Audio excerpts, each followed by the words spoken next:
Laat ons alle op dat Leut Nummer 135 zijn.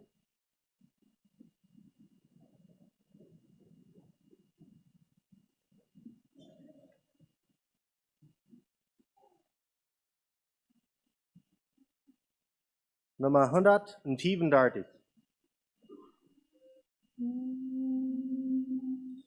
Viel Glück und Gottes Segen, was auch immer kommen mag, wünschen wir auf euren Wege für einen jeden neuen Tag. Viel Glück und Gottes Segen, was auch kommen mag, wünschen wir auf euren Wege für jeden neuen Tag.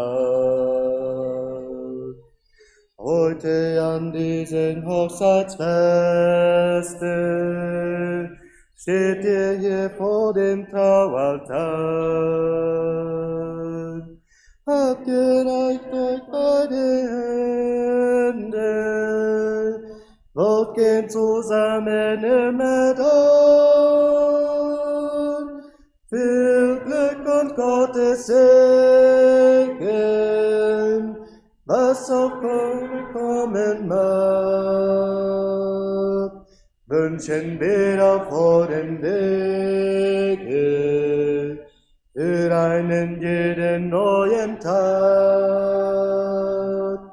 Viel Glück und Gottes Segen, was auch kommen mag, wünschen wir auf euren Wege für jeden neuen Tag.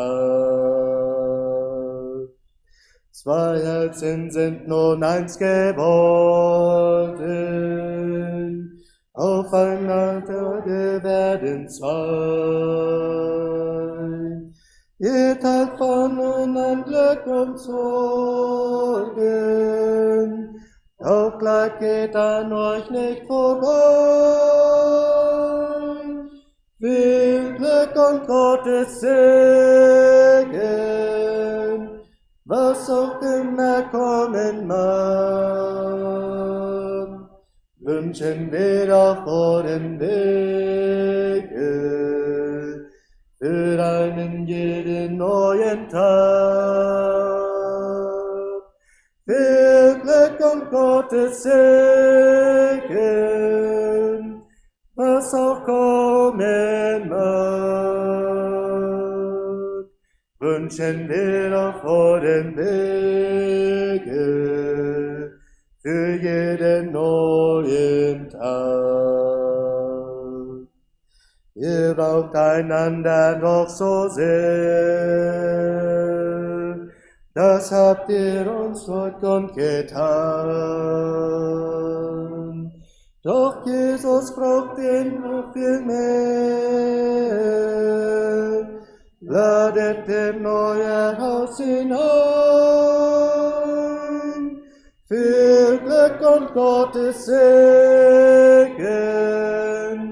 was auch immer kommen mag, wünschen wir auf euren Wege für einen jeden neuen Tag. Viel Glück und Gottes Segen, was auch kommen mag, wünschen wir auf euren Wege für jeden neuen Tag.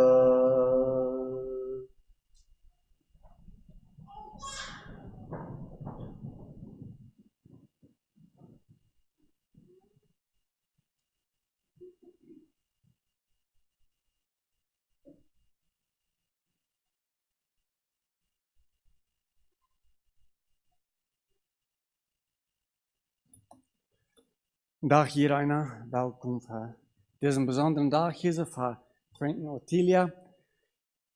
schafft je por, wat ze kies haft je weg voor aan stoel te zaten. En in deze dag, wat ze niet gruselig doen, van der waren ze dort. En irgendwie moet het dan niet een plietje zaak zijn, wat je van der ongeet. En we houden het ook als een verrag. Het is dort zo welkom. Jeder hier zo, voor deze chance van Frank en Othilia. Met ihre ouderen, de Ernsten en de Boyes familie hier zo. Hij dat je welkom. Jeder wat hier zo gekomen is. Vielleicht bist du wo das Fremde ist hier so, von meiner Linke dann, du sind die Babystuben, Kinderstuben, wenn jemand dort soll und fehlen. Und die Bootstuben sind auch beim Nankum. Beim Nankum, dann reichte sie, du sind die früheste Bootstuben, und an der Linke sie dann dort, so, das sind die Männerbootstuben. So, du eine Bekanntmerkung. Und die Glückwünsche für das junge Paar, als Luther Gelegenheit, wenn sie dort ihr Spüten sind, okay. Händedruck, klatschen, jubeln, was immer je wollen, bitte schön, verdacht de nu, wenn sie spüten sind. Buenas tardes todos, en el nombre de esta pareja acá, Frank y Othilia, les doy una cordial bienvenida acá a esta boda tan especial para ellos. No es un secreto, acá se presentan libremente en el día ni en la noche y a festejar su matrimonio. A contraer su matrimonio, y acá están sus padres presentes junto con ellos, con el apoyo, con la bendición de ellos, la familia Enzi, la familia Virgen, todos bienvenidos acá. Quiero leer 2 versículos y hacer unos pequeños comentarios acá en esta apertura. Acá nos dice la carta a los Efesios, el apóstol San Pablo dice acá, en el capítulo 5, los versículos 31 y 32, por esto dejará el hombre a su padre y a su madre y se unirá a su mujer y los dos serán una sola carne. Grande es este misterio, mas yo digo esto respecto de Cristo y de la iglesia. Desde la antigüedad hasta el presente se han catalogado las maravillas naturales en el mundo antiguo como en el moderno, igual las estructuras hechas por los hombres, se están catalogando por su interés, por su belleza, por X razón o criterio que tengan, como lo están estimando el valor que tiene o la importancia que tiene. Y entre ellos hay también lugares misteriosos, o son misterios en otras palabras. Una vez hubo un grupo de alumnos, allí la maestra les puso de tarea, que apuntaran las 7 maravillas del mundo. Para ellos, desde su punto de vista, las 7 maravillas. Entonces, casi todos coincidían en unos u otros, y eran estos: las pirámides en Egipto, el Gran Cañón en los Estados Unidos, el Taj Mahal en la India, ese edificio blanco bonito, el Canal de Panamá era uno, otro edificio, rascacielos en Nueva York, el State Empire Building, también en el Vaticano, la iglesia allí, San Pedro, el Peter's Dome, la Gran Muralla de China, entre otros, pero estos eran los principales 7, las maravillas. En alemán hablamos también de misterios, no solamente de maravillas, de misterios. Y luego hubo una niña que ya puso algo diferente, dijo, las maravillas del mundo es más allá de lo que vemos con los ojos. Dijo así, cuando ella empezaba a leer, todos se callaron, se quedaron asombrados y asombrosos por lo que puso, y había apuntado esto. La vista es una de las maravillas, el oído de que podemos escuchar, el tacto, el paladar, que podemos saborear algo, el gusto que tenemos.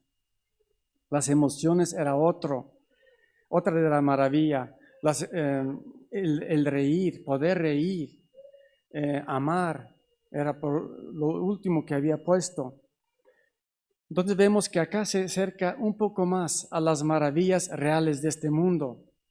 Pero si vemos hoy en la naturaleza, que es la creación de Dios, también vemos allí lugares maravillosos, también conocidos como las 7 maravillas.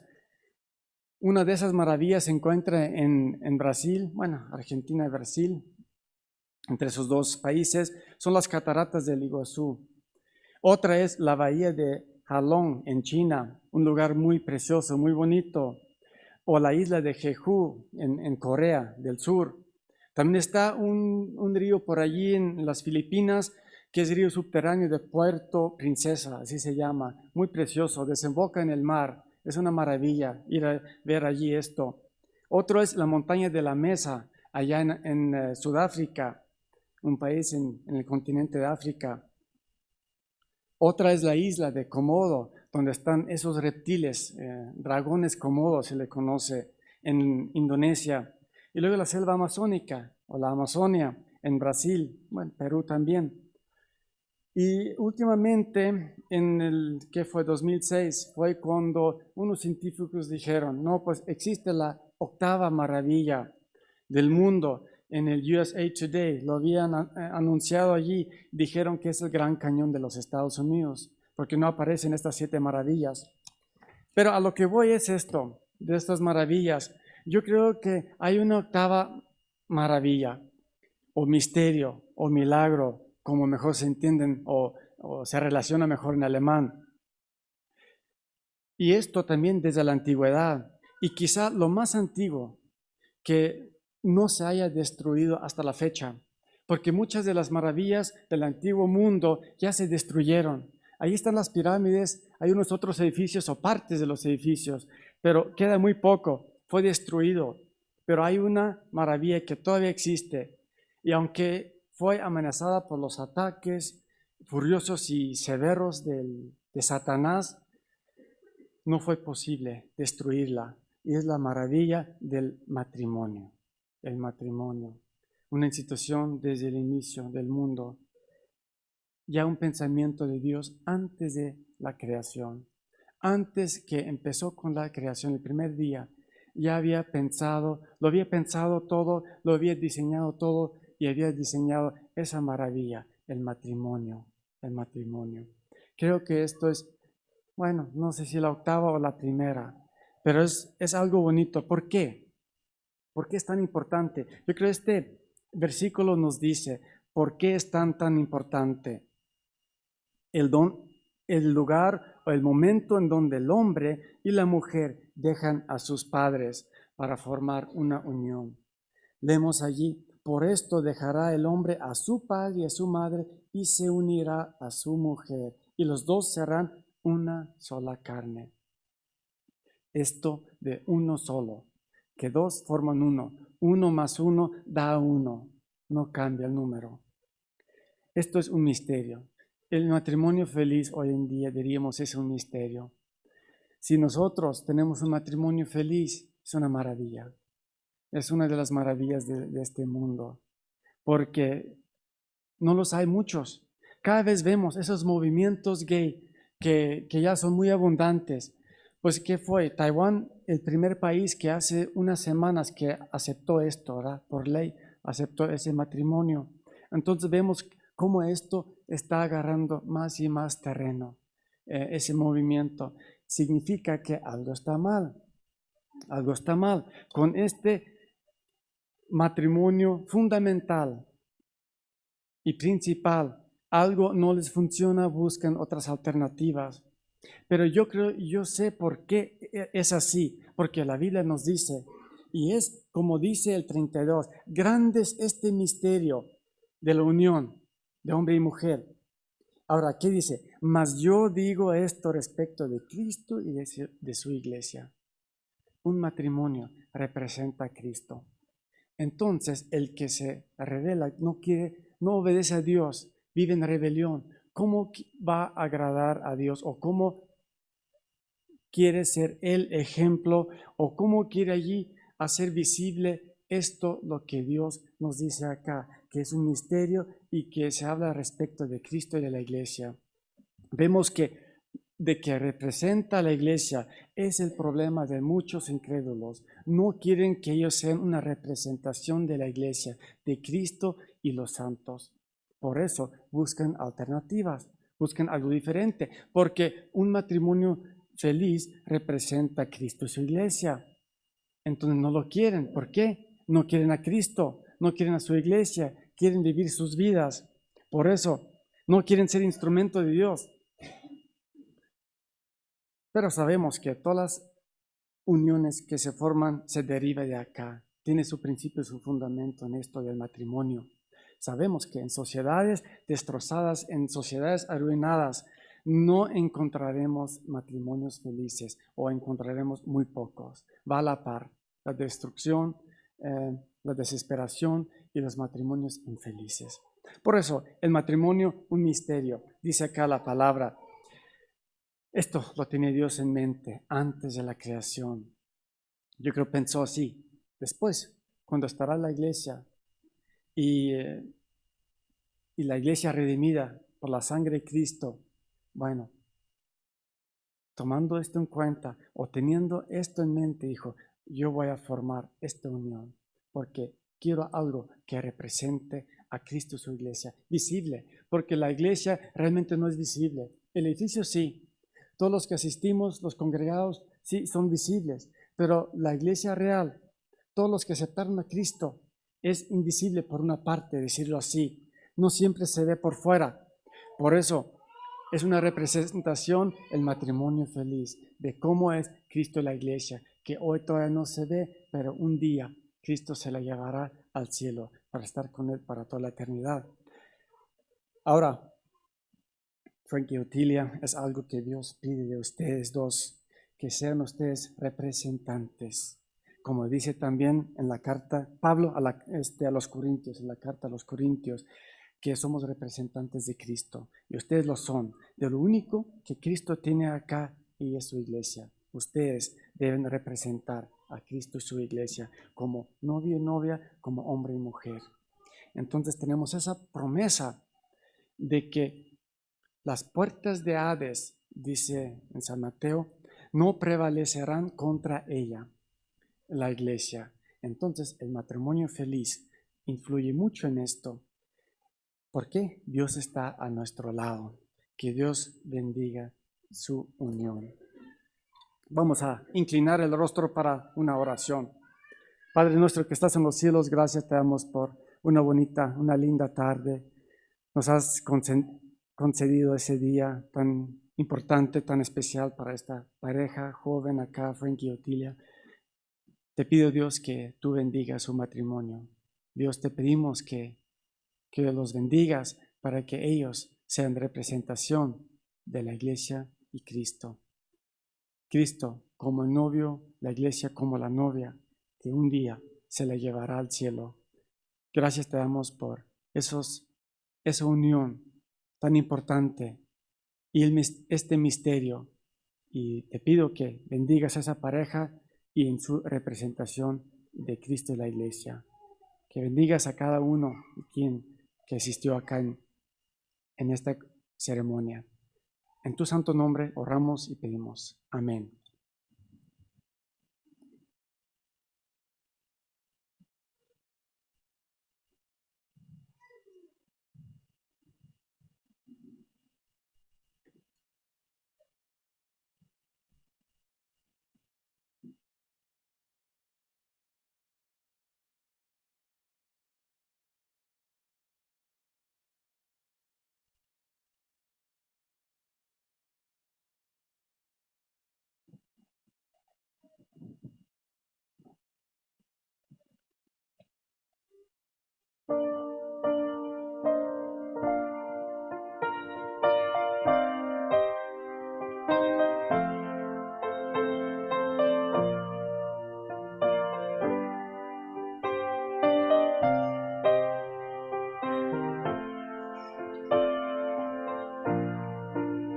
Zwei Hände fassen sich zum Bunde, zwei Herzen schlagen froh vereint. In dieser Gott geweihten Stunde, in der die Gnade Gottes scheint, vom Saal der Liebe fest umschlungen, vom Geist des Frohsinns angefacht, von unserer Hoffnung tief durchdrungen, zum allerschönsten Glück erwacht.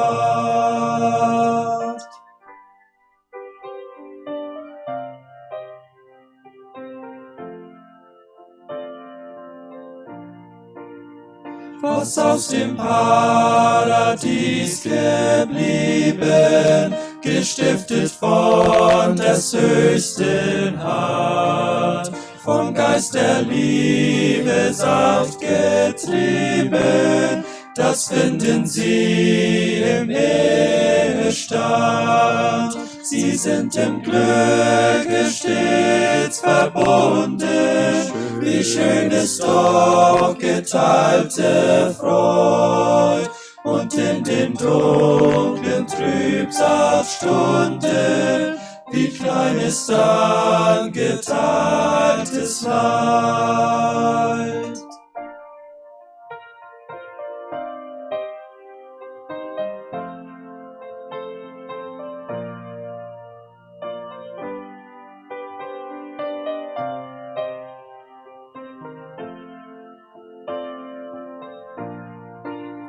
Ihr Schifflein steht im Hafen, die Landungsbrücke ist nicht mehr. Es steht bereit, auszulaufen, hinaus aufs offene Lebensmeer. Steht Jesus Christus schon am Steuer, nimmt ihn mit ins Seeschiff.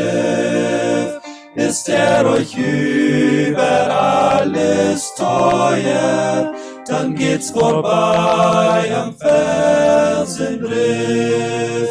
Steht Jesus Christus schon am Steuer, nimmt ihn mit ins Seeschiff. Ist euch über alles teuer, dann geht's vorbei am Felsenriff.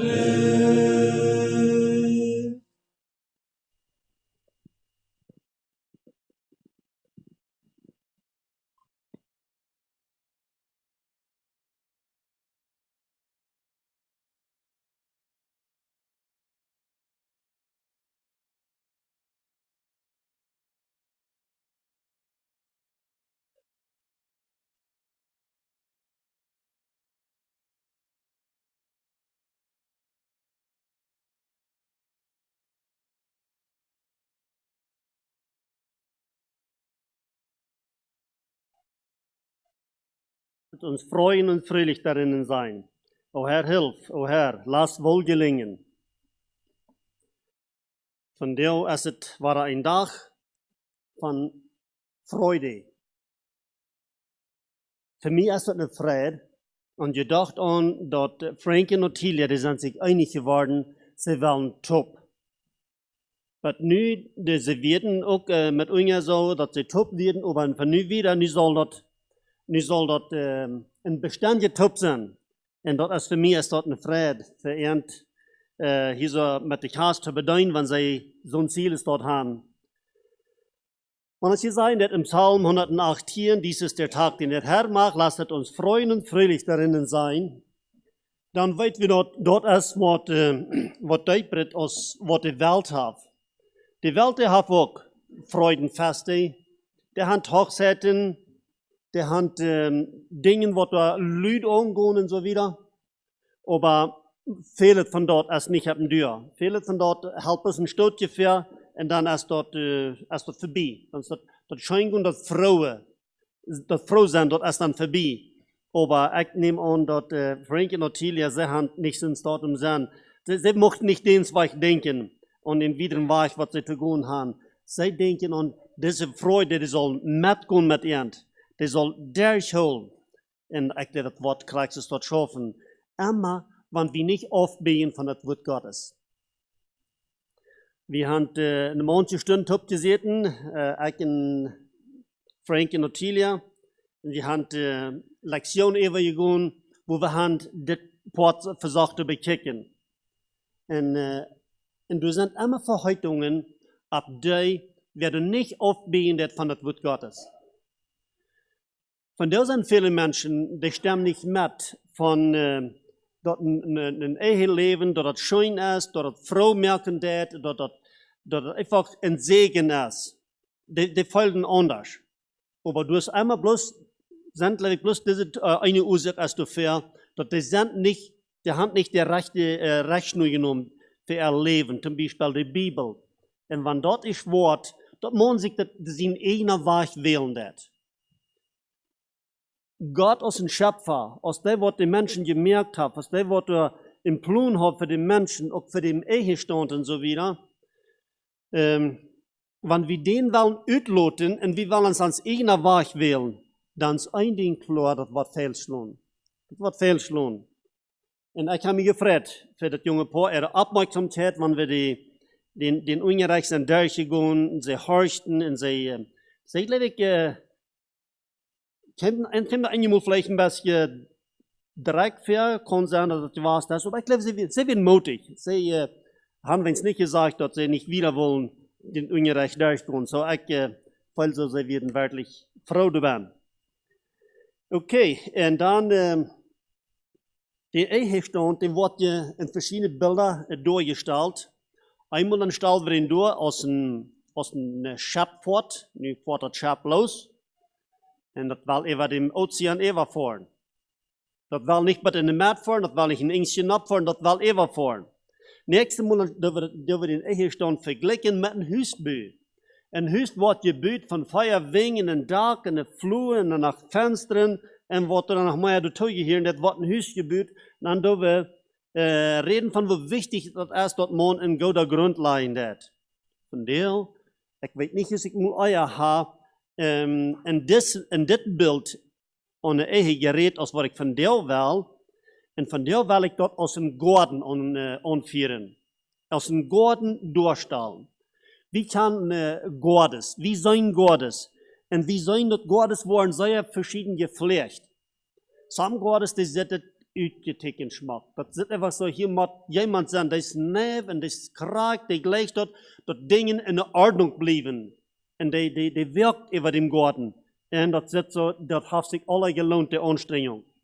Dann sehen wir andere Gottes, die sind uns so versehnt, die sind uns so hingeloten, die sind uns so, wenn du gleich unbedingt in seiner Nähe wird für den Garten essen, so wieder. Und wenn ich das denke, dann komme ich nach diesem einen Garten an, was in Kanada, wo auf eine steht ist, wo ein sehr großer Blumengarten ist. Wo schmack den Blumengarten uitsieht. Aber was würde von den Garten passieren, wenn du keine Pflege würdest sein? Du würdest keine sagen, was sich da kümmert, da wird so laut, dass die Warte ein bisschen mit so verwest. Die wird wenig Kunden kriegen, die würden wenig Menschen interessant finden, durch Hand zu fahren, um den Garten zu beobachten. Und nu wollen wir das Bild von der in die Ehe non passen, von einem Garten. Und dort will ich was falsch lesen, in 1. Mose, Kapitel 2, Vers 7 bis 10 und danach 15 bis 18. 1. Mose, Kapitel 2, Vers 7. Und Gott, der Herr, machte den Menschen aus einem Erdenkloß und blies ihm ein den lebendigen Odem in seine Nase. Und also war der Mensch eine lebendige Seele. Und Gott, der Herr, pflanzte einen Garten in Eden gegen Morgen und setzte den Menschen hinein, den er gemacht hatte. Und Gott, der Herr, ließ aufwachsen aus der Erde allerlei Bäume, lustig anzusehen und gut zu essen, und den Baum des Lebens mitten im Garten und den Baum der Erkenntnis des Guten und Bösen. So, die wollte ich die Wortverse utloten und dann wollte ich Vers 15 bis 18 lesen. Und Gott, der Herr, nahm den Menschen und setzte ihn in den Garten ein, Eden, dass er ihn baute und bewahrte. Und Gott, der Herr, gebot den Menschen und sprach, du sollst essen von allerlei Bäumen im Garten, aber von dem Baum der Erkenntnis des Guten und Bösen sollst du nicht essen, denn welches Tages du davon isst, wirst du des Todes sterben. Hier habe ich ein Vers noch utgeloten, den 10. Vers, will ich hier noch lesen. Und es ging aus aus von Eden ein Strom zu wässern den Garten und teilte sich von da in 4 Hauptwasser. Ich will nicht sehr geschichtlich nennen in diesen Aufschnitt hier so, Dollar in diese Anwendung für eine Ehe. Und von der kriegt für Frank und Othilia ihre Ehe. Ich habe in den Ungereich ihr Mutter gesagt, dass sie gegen sich in beten trocken Leben an. Dann direkt nicht und denken an ihre Schule, wo sie Ungerechten tun. Dann denke ich an ihre tägliche Arbeit. Dann denke ich an dessen Garten. So ist Gott dort den Mensch gemerkt hat, in den Garten planten dort und sah den Mensch dort nennen. Und das Mensch, der wird verantwortlich für dort. Und dort will ich nu ein Bild stellen, oder ein Bild anwenden, so dass Gott den Mensch gemerkt hat. Wenn es heute die ersten 2 Menschen merken, wenn wir hier ein bisschen wiederlesen, dann, Vers 18, wenn ich da noch gut lesen, und Gott, der Herr, sprach, es ist nicht gut, dass der Mensch allein sei. Ich will ihm eine Gehilfin machen, die um ihn sei. So, das jetzt hier mit so Hand in Hand von der Schöpfung, von den Garten, Eden, was Gott gemerkt hat, und auch von der Ehe. Das ist sozusagen, das jetzt Hand in Hand. Gott hat einen guten Plan gemerkt für die Menschen. Er hat es dann noch, wenn er den Garten Eden gemerkt hat, dann hat er das sehr wunderschön gemerkt. Er hat den Menschen dann gesagt, und der Mensch hat es gut. Das sagt uns nur so. Da werden allerlei Bäume lustig anzusehen. Das wird interessant zu beobachten, aber auch, er dürfte eten von der Frucht, was er wird. Er dürfte genießen. Aber Gott hat da Grenzen gesagt. Gott hat da Grenzen gesagt in diesem Garten. Das wird nicht, dass sie nicht danach voll ab zu leben haben. Das wird nicht, dass er nicht genug wird, wo sie sich können an erfreuen, wo sie können mit leben, wo sie können mit mutig sein. Aber da wird ein Widersacher, was das verdrehen wird. Da wird ein Widersacher, was das amschmieden wird, und wird das nicht mehr so schön. So, wenn Gott in den Ehestand auch so geplant hat, meine und deine Ehe, und diese Geschwister, die von dir in die Ehe hineingehen, als Gott sein Plan, das soll gut sein. Das soll gut sein. Wir sollen durch Frieden finden. Wir sollen durch eine Lust finden, Gott sein Plan zu beobachten, wahrscheinlich auch diesen Garten, diesen, ich nenne das nu, diesen Ehegarten. Wo ich und du dann gesagt sind, wer immer du all befreit ist. Wir sind du dann gesagt, und wir sind du verantwortlich für das. Und Gott sein Plan wird, dass wir sollen das Schein haben, du bist. Das soll fein sein. So viel Schwierigkeiten und Schwere, also von der geben, dass immer, wenn sie von Gott seine Rechtlinie oder von seinen Grenzen, was er gesagt hat, wenn sie die überschritten sind oder die nicht beachtet haben, dann ist es nichts dort, dann ist es anders, dann ist es das Gegenteil.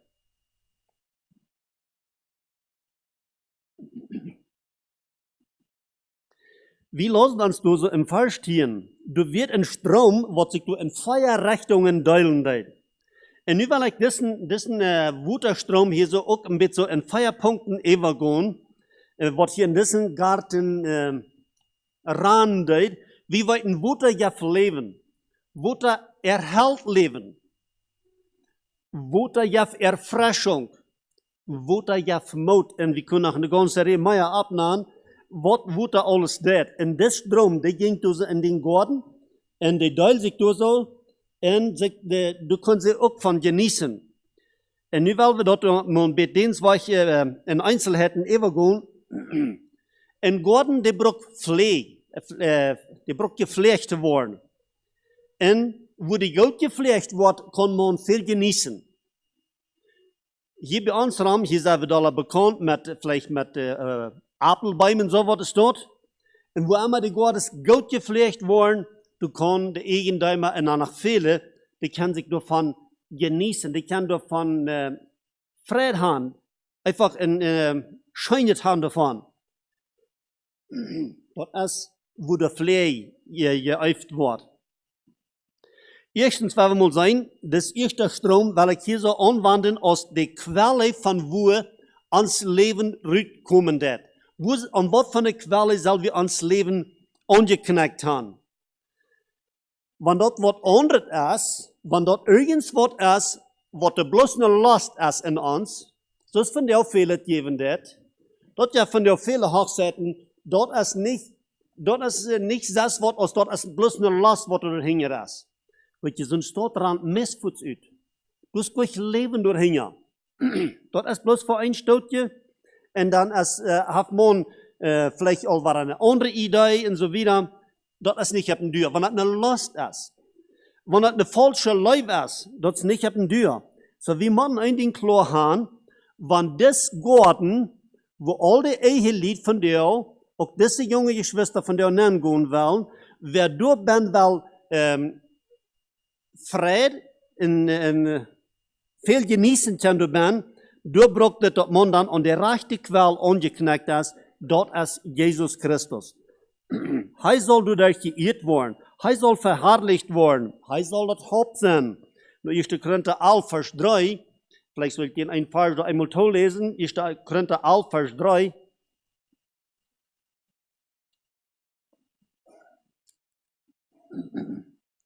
Ich lasse euch aber wissen, dass Christus ist eines jeglichen Mannes Haupt. Der Mann aber ist des Weibes Haupt, Gott aber ist Christi Haupt. Hier ist kurz eine Richtlinie, wo man mit Acht abgeben, wo will ich dort gestalten? Wo soll es in mein Ehegarten, wo soll es da nummerieren gehen? Eins ist klar, Gott ist Christi Haupt, Christus ist des Mannes Haupt, Mann ist des Weibes Haupt. Das ist einfach eine Rangordnung Gottes. Und dort soll nicht verdreht werden. Dort soll nicht angetäuscht werden. Dort soll auch nicht unbeachtet bleiben. Dort soll einfach in Respekt angenommen werden. Dort ist einfach die erste Quelle, an Jesus Christus verbunden sein und verbunden zu bleiben. Leider gibt es von der Fehlsins dort Mann, der fällt so viel Lasten in seinem Leben, dass mit einmal von das wahre Leben wegbiegen wird. Von das wahre Leben durch mein Topf geknackt ist. Und dann mit einmal anstatt alle sozusagen verdorben. Menschen sind von der geneigt, abgehoben nicht im Stich zu gehen. Und wer sich begeben wird in diesen Ehegarten, wer dort Ben ist, Othilia, Frank und Othilia, die von der Wahl nennen gehen, und die wollten nach Lothar Wahl nennen gehen, in diesen Ehegarten.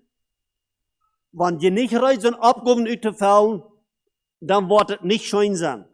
Dort wird nicht Frieden mit sich bringen. Dort wird kein Segen sein. Und die wollen das nicht so finden, dass es wirklich schön ist. Dort kann ich nur garantieren. Einmal war es, das trägt nur das Wort Gottes. Dort wurde, wo Gott den Grund gelegt hat, du musst das hingehen. Diese Abgaben sind Verschriften, die Versen, was diese Geschwister ab ihrer Quart hatten, die können mir sehr passen für, die ich gekriegt miteinander zu nehmen. Kolosser Kapitel 3, Vers 4 bis 7. Da werden die Verse, was sie gebogen haben, ich dachte, das werden sehr feine Verse, die hier miteinander zu nehmen. Du sagst jetzt, so steht. So zieht nun an, als die Auserwählten Gottes, Heiligen und Geliebten, herzliches Erbarmen, Freundlichkeit, Demut, Sanftmut, Geduld. Das sind ein Vers, den dort Amtesaten, in der Praxis Amtesaten, dort nimmt eine ganze Lebenszeit. Und wenn wir wollen, in diesen Garten, diesen Ehegarten, viel Segnungen, Freude erfahren, dann braucht das wie so ein Ding ist, das Reisen, die Abgaben auszufallen.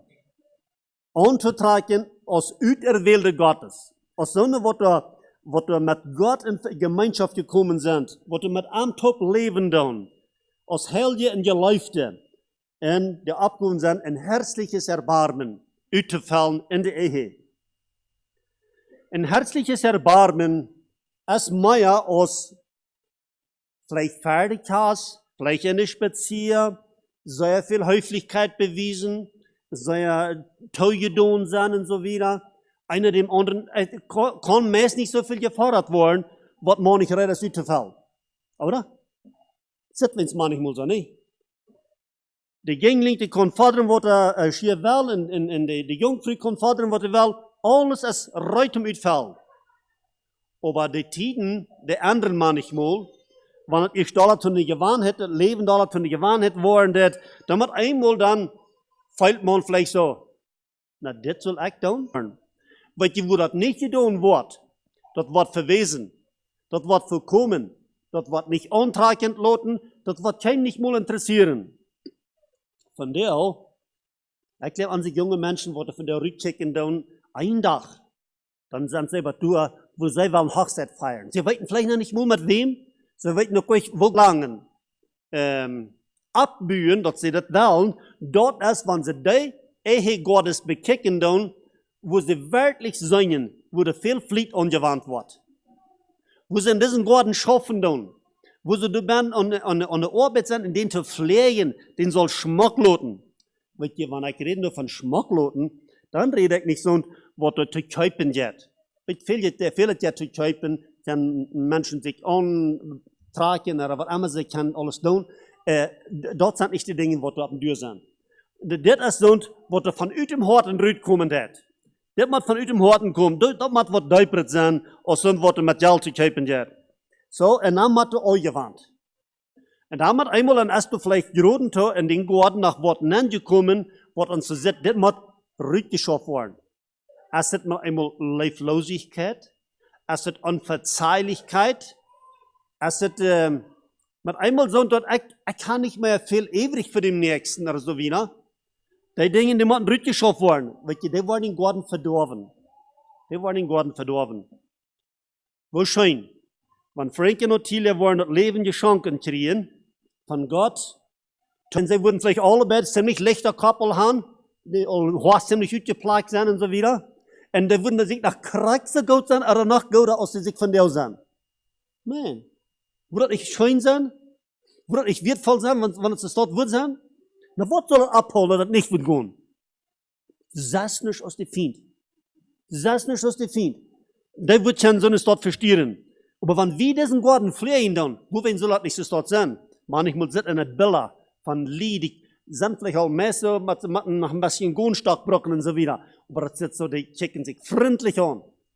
Frank und Othilia kicken sich von der auch freundlich an. Und ich hoffe, dort wird nicht bis auf dem Stützchen sein, dort wird noch länger, so dort anhauen bleiben. Wenn so wollen sie brocken. Und das Garten an, wenn er gepflegt soll, dann braucht das durch Freundlichkeit. Hat das klar, Freundlichkeit wird ihnen immer antragend merken, in diesen Garten zu schaffen. Wenn durch die anderen Dinge will ankommen, die merken das mit an interessant. Du musst sehr überwerken. Nächste, Leid. Okay, ich kann hier diese Verse nicht alle lesen. Ich will hier ein paar Verse mehr lesen. Hier, Kolosser 3, Vers 13. Und vertrage einer dem anderen und vergebet euch untereinander, so jemand Klage hat, wider den anderen, gleich wie Christus euch vergeben hat, also auch ihr. Und ihr anderen zu verdrehen. Das ist auch zu uns dort. Morgen fällt vielleicht manchmal so, na, ich dachte immer, ich verdrüch bald irgendwas. Ich verdrüch, wenn mir ein oder anderes passieren will. Aber dann einmal, dann spürt sich das so, na, was ist da nu geworden? Als weil ich nicht mehr so viel verdrehen kann. Als weil mir das leichter anherken wird und so wieder. Hier sagt es, und vertraget einer dem anderen. Diesen Vers habe ich uns selbst gewählt. Vertraget einer dem anderen und vergebet euch untereinander. So als Christus ihn vergebt hat, so auch die.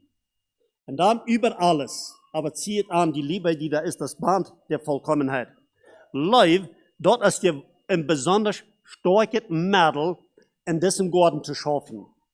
Liebe ist dort, wo du, wenn dort abreich blieben wird, abreich ist, dort nicht eine falsche Liebe ist, dort nicht eine Liebe ist, wo du von Last getrieben wird, sondern einfach eine aufopfernde Liebe, wenn das da ist, die wird den Garten immer schön haben. Den Ehegarten, die wird immer schön, fruchtbar und interessant sein, du zu schaffen, wenn du was live sein. Und dort ist ein sehr wichtiges Part Und das ist auch in der Phase, was die gewählt haben. Und dann konnte Fried Gottes regieren. Und dann konnte an so Horten ganz anhand, zu welchen ihr auch berufen seid, in einem Leibe und seid dankbar. Wieder redet noch von das Wort Gottes. Lasset das Wort Christi unter euch reichlich wohnen in aller Weisheit. Das Wort Gottes, das ist einfach der Rechnur, um in den Garten zu schaffen. In diesen Ehegarten, um du zu schaffen, braucht dort wie das Wort Gottes aus der Rechnung nehmen.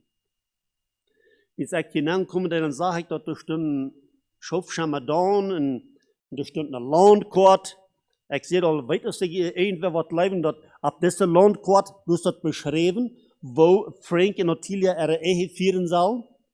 Und dort wollen sie doch nicht finden.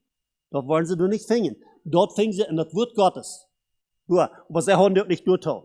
Dort hast du bloß die Nummern abschreiben und dass sie weiten, wer all ab ihre Kaste war das. Liebe zum Herrn, das nächste. Einfach durch unser Leib zum Herrn, zu den Stifter der Ehe, dass der da ist. Und auch zu sehen wird, wenn dieser Leib da ist, der ist auch sehr dauerhaft. Der verträgt so viel, fing wir in 1. Korinther 13, Vers 4 bis 7. Ein Leib hat Gott sein Wort. In Psalm 119, Vers 9, Vers 105 und Vers 165, der Psalmist sein, wo läuft Gott sein Wort hat und so wieder. Und wenn wir den zwei bekicken, dann ist dort mit einmal, dann geht dort, büte dort menschliche Denken. Eine gleichliche Ehe ist nicht Logiko, dass die Worte da sind. Nicht logisch. Dort ist nicht selbstverständlich.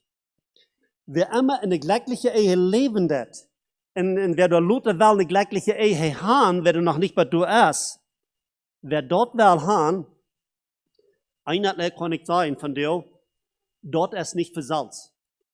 In Gordon wird über sich selbst überloten wird, du kannst Ankrut machen, du kannst Eisaffer machen, allerhand angotelige Dinge, die verdorben in Gordon ganz. Weil je kriegt so ist das mit der Ehe auch. Wenn wir du nicht reich überwirken tun, wenn wir du nicht reich dort überprüfen tun mit das Wort Gottes, dann eure Luther sieht man, das ist alle verdorben. Nächste, Gemeinschaft mit Gott, Gemeinschaft mit jemand anderen, Gemeinschaft mit anderen Kindern Gottes. Das ist auch Gemeinschaft. Das ist von großer Wichtigkeit auch für die Ehe. Einmal fällt man vielleicht noch nicht zu viel Gemeinschaft haben mit anderen. Na, wenn das nicht erbürliche Gemeinschaft ist, dann soll es vielleicht auch das dort sein. Aber wenn das erbürliche Gemeinschaft ist es sehr segensreich.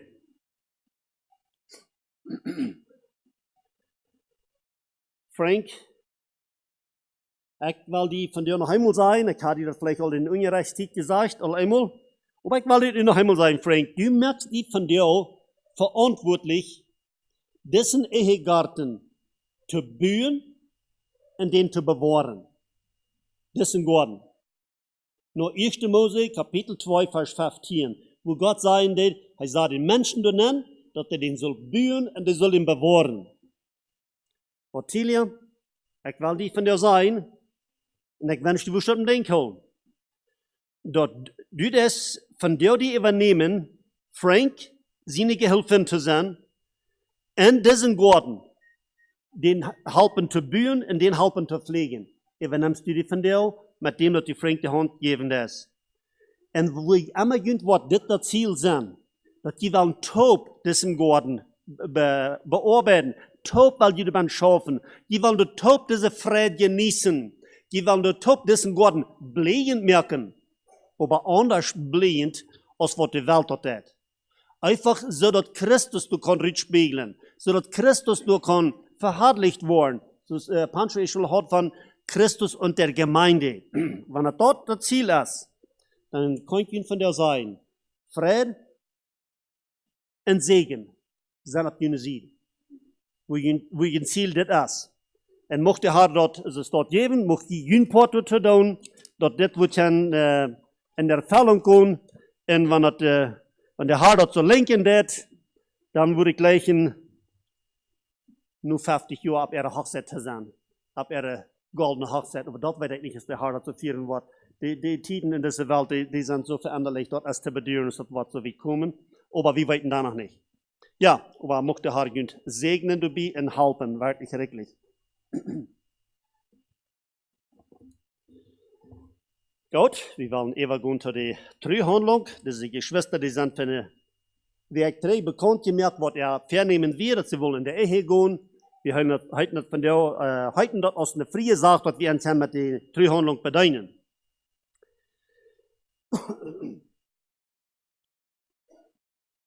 Liebes Brautpaar, wenn ihr nach dieser kurz gefassten Vorstellung des Ehelebens gedenkt, in den heiligen Ehestand zu treten, zu dem der Herr Kraft nach seinem Maß schenken mag, dann dürft ihr jetzt aufstehen, bitte, und geht wieder zu benennen.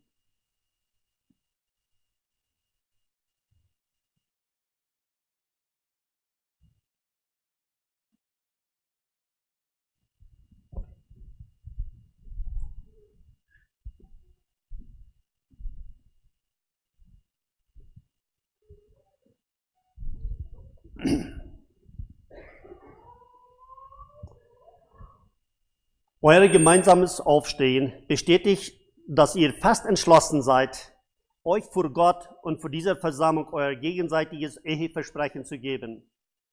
Dazu will ich euch etliche Fragen stellen, die ihr verständlich und aufrichtig beantworten wollt. Zuerst richte ich 2 Fragen an euch beide, den Bräutigam und die Braut. Glaubt ihr, dass der Ehestand eine von Gott eingesetzte Verordnung ist, bestätigt durch Jesus Christus, und dass ihr deshalb in der Furcht Gottes in diesen Stand eintreten müsst? Was ist eure Antwort? Ja. Zweitens, gibt es eine dritte Person, die euch bei euren gegenseitigen Versprechen des gemeinsamen Lebens hinderlich sein könnte? Seid ihr davon frei? Ja.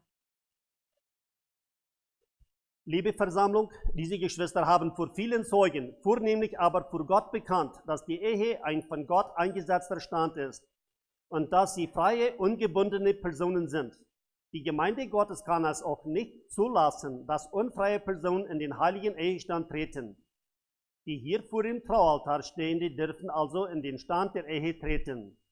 Weil wir aber die Fürbitte, die Größe der Verantwortungen und Pflichten, eine christliche Ehe zu führen, erkennen, wollen wir gemeinsam den Stifter der Ehe und den Geber aller guten Gaben bitten, dass er durch seine Gnade und Liebe dieses neue Paar zu einer glücklichen und gesegneten Ehe verhelfen wolle, damit durch ihren Wandel die Gemeinde des Herrn gesegnet werden kann. Ich frage die Versammlung noch stehen für mein Gebet. Vater im Himmel, du hast in deiner großen Weisheit und Liebe den Ehestand zu unserer Freude, unserem Glück und Segen eingesetzt und geheiligt, dass er nach deinem Willen geführt werde. Diese hier gegenwärtig noch Verlobten sind fest entschlossen, in den Stand der heiligen Ehe zu treten. Sie und wir mit ihnen beten und flehen um deinen göttlichen Segen. Siehe in Gnaden auf sie hernieder und verbinde du ihre Herzen miteinander in aufrichtiger und unwandelbarer Liebe und Treue, dass in ihrem Heim Gerechtigkeit und Frieden walten möge, dass sie den Segen erlangen, den du denen verheißen hast, die dich fürchten und in deinen Wegen wandeln. Herr Jesus Christus, segne du ihren Eheband und sprich zu ihrem Ja, dass sie sich heute gegenseitig geben, dein göttliches Amen. Um deines Namens willen beten wir. Amen. Versammlung auf Platz nehmen. Nun will ich noch jedem Einzelnen eine Frage stellen. Um diese zu beantworten, gebet euch die rechte Hand, bitte. Eine Frage an dich als Bräutigam, Frank Ernst. Willst du in der Gegenwart Gottes und allen Zeugen Othilia Bergen, die Schwester an deiner Seite, als deine liebe Ehefrau annehmen? Willst du sie lieben und schätzen, für sie sorgen in Gesundheit und Krankheit, in Wohlergehen und Missgeschick, geduldig und zuvorkommend ihr gegenüber sein, friedlich mit ihr leben, wie es einem treuen Manne zukommt, und bei ihr bleiben, solange euch Gottes Leben schenkt? Was ist deine Antwort? Ja. Eine Frage an dich als Braut, Othilia Bergen. Willst du in der Gegenwart Gottes und allen Zeugen Frank Ernst, den Bruder an deiner Seite, als deinen lieben Ehemann annehmen? Willst du ihn lieben und schätzen in Gesundheit und Krankheit, in Wohlergehen und Missgeschick, die Freuden und Trauer des Lebens teilen, Geduld üben, freundlich und nachsichtig gegen ihn sein, friedlich mit ihm leben, wie es einer treuen Ehefrau zukommt, und bei ihm bleiben, solange euch Gottes Leben schenkt? Was ist deine Antwort? Ja.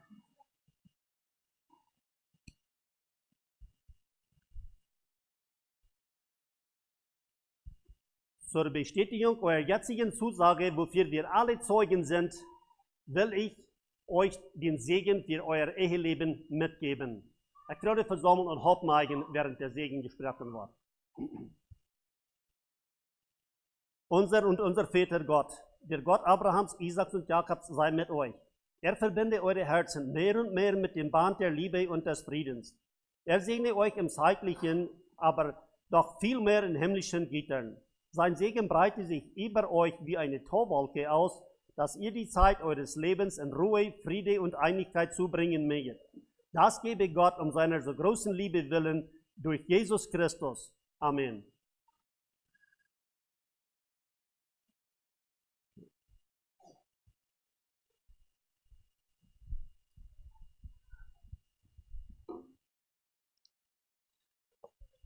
So seid ihr nun ehelich verbunden. Und das bis auf so lange, bis der Tod euch scheidet. Was Gott zusammengefügt hat, soll der Mensch nicht scheiden. So seid ihr nun nicht mehr zwei, sondern eins. Möge Gott geben, dass ihr auch eines Geistes sein werdet. Der Friede Gottes wohne in eurem Herzen, damit das wahre Glück der Kinder Gottes in eurem Heim blühe und nie verwelke. Der Herr sei euer Sonne und Schild und euer sehr großer Lohn. Die Gnade unseres Herrn Jesu Christi und die Liebe Gottes und die Gemeinschaft des Heiligen Geistes sei mit euch immer da. Amen. Okay? Dann, weil wir nu die Gelegenheit geben, hier so, sie wollen hier nach einem Einheitsbild haben. Sie wollen nicht so unterscheiden, sie haben sich was anderes gewählt. Und während sie dort tun, wollen hier so, was hier in Duett sein, was hier singen wird, und was sie da singen tun, als dort, was Gebet ist, was sie sich da am sich überreken tun. So, dann gehen wir über zu dort.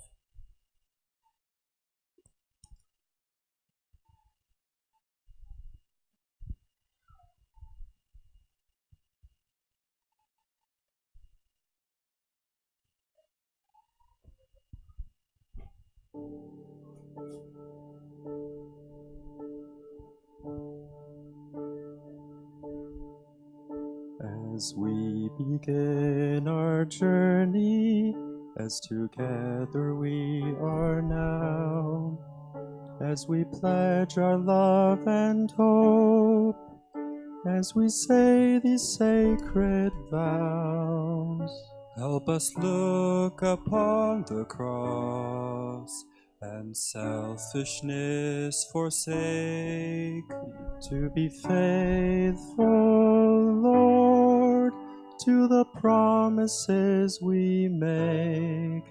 We promise to each other the love you've shown to us, and we pledge to give ourselves as you gave yourself for us, as you gave yourself for us. As we look ahead today, and we dream of what will be, help us also to look back. Where you're leading, we will see. Help us look upon the cross and selfishness forsake, to be faithful, Lord, to the promises we make. We promise to each other the love you've shown to us, and we pledge to give ourselves as you gave yourself for us, as you gave yourself for us. Help us look upon the cross and selfishness forsake, to be faithful, Lord, to the promises we make. We promise to each other the love you've shown to us, and we pledge to give ourselves as you gave yourself for us, as you gave yourself for us.